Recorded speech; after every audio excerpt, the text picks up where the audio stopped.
I have the great pleasure of leading the World Society of Pediatric Infectious Diseases call to action for fairer vaccine prices. And so we have launched this on our website, and the details are there, and that QR code, if you'd like to scan that QR code, that will take you to the page where you can read all about it.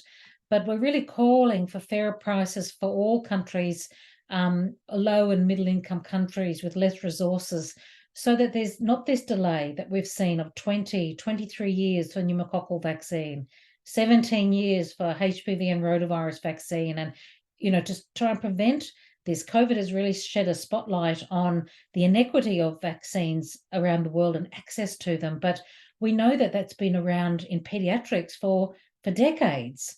And it really, we need to shine a better spotlight on the inequitable access to vaccines for children that have always sort of been there. And so what we've got is a number of recommended actions.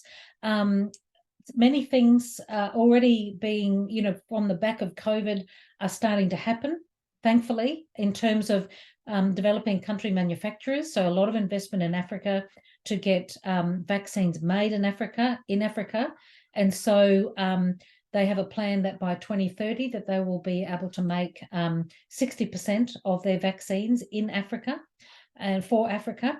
And many things have been looked at, but vaccine price hasn't been on the agenda apart from what Gavi does. So middle-income countries need a lot more support, because some middle-income countries are paying more than high-income countries for vaccines, which is really unacceptable. And for self-procuring middle-income countries that don't have pool procurement like PAHO and are having to do the negotiations themselves, it really depends on how good your negotiating skills are to be able to get the prices down, or your purchasing power, i.e. how big your country is, because otherwise you may end up paying more than a high-income country, and that is actually occurring.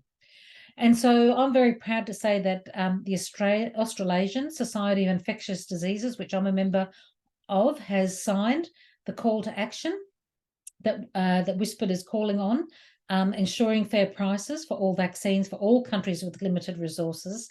And we've distributed this to other NGOs, the John Snow International, Save the Children, etc. And we really hope that you'll be able to distribute this amongst your network too, and that we hope that SLIPE and SLIPE members will also consider signing this call to action.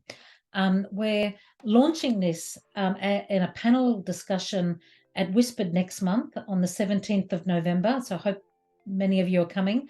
And so we'd like really a whole lot of thousands of signatures to be on this. We're aiming to also send this to the Gavi board members as well, and this call to action. And we've also got, WSPID has a Lancet piece in the Lancet Global Health that will be coming out at the same time to accompany this call of action too.